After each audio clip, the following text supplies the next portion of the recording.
what's your whole opinion on like the label and everything? I honestly don't think they're doing too bad, considering the situation that they're in. I mean, it is kind of hard to uphold a legacy like that, and what a lot of people don't know is that the label has to respond to another label who, like, the actual distributors. The, like, grade A are just the people who, like, take care and manage, like, what songs are getting put out. But then Interscope, which is, like, the record company, still has to approve everything. And if something doesn't get approved or a sample doesn't get cleared, that song can't drop. And that's a big problem because there's multiple songs where other people have used the same beat because Juice WRLD died and the song wasn't cleared or whatever before he died. So he didn't have exclusivity for that beat. So I don't think they're bad or anything. I just think that they don't entirely know what they're doing. But they're trying. Yeah. And that's honestly a pretty respectable opinion because, like, I feel like the Juice community is so split right now. You see people... Can you hear me? Yeah, I can hear you. You see people that are either, like, completely on the side of, like, fuck the label, fuck Bibby. Like, there's a lot of people, like, sending, like, a lot of crazy, like, hate messages. Yeah, like, I know. Like, I was seeing, like, racist shit. Like, that shit was pretty crazy. And then Yeah, on the complete other side, you have Juice fans that say, like, oh, if you listen to leaks, you're disrespecting Juice, like, and, like, they hate people, like, Juice fans that listen to leaks. Like, I feel like that shit is so split right now. Like, yeah, I'm kind of just in the middle. Yeah. I mean, I couldn't imagine being in their position. I don't really think I'd be able to do much better, especially coming from someone who, like, knew Juice.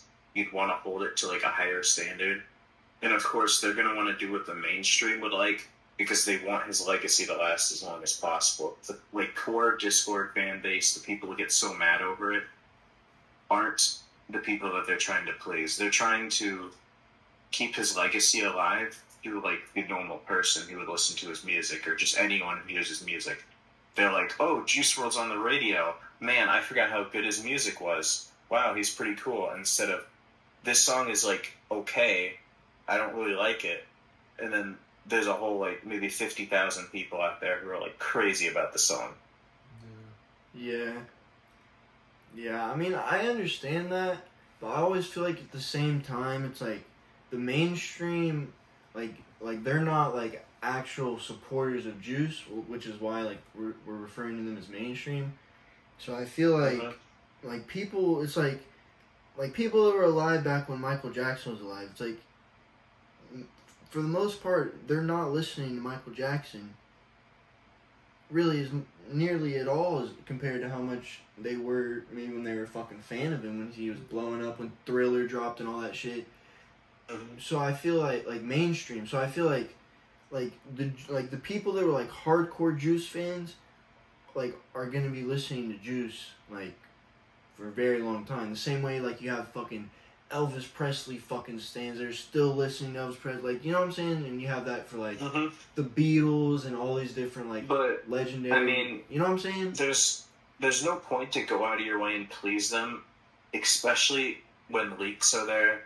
Yeah. And leaks have an incredible force behind them, whether it be the people that are super serious into it and they'll join group buys and they're, like, up to date with every single leak, or they're just going on YouTube and listening to the videos I was talking about, like the hour compilations or whatever. I know people who do that and will just, like, click on those videos and listen to them and, like, as background music. 100%. And they're not really out there to please, like, the hardcore fans. I think what they're doing is just trying to uphold his legacy as long as they can, so that, like, the average person will remember Juice WRLD in some capacity. Yeah. It makes a whole lot of sense. Makes sense, yeah. From a business perspective. Yeah. Because, I mean, he also was their friend. You got to take that into account. They don't want, like, anything bad happening. If he, like, says something that's, like, too out of pocket on a song or something, or that, like, just isn't who he is, and people are going to take it the wrong way. Yeah. Like, the hardcore fan might not care and be like, oh, this song's hard. But especially with how people are today, and people are increasingly getting sensitive over things, rightfully so. But I already know. I already know what you're talking about. About that a whole lot. It's they don't want anything like controversy surrounding him after his death from their own fault. Yeah, I definitely understand that.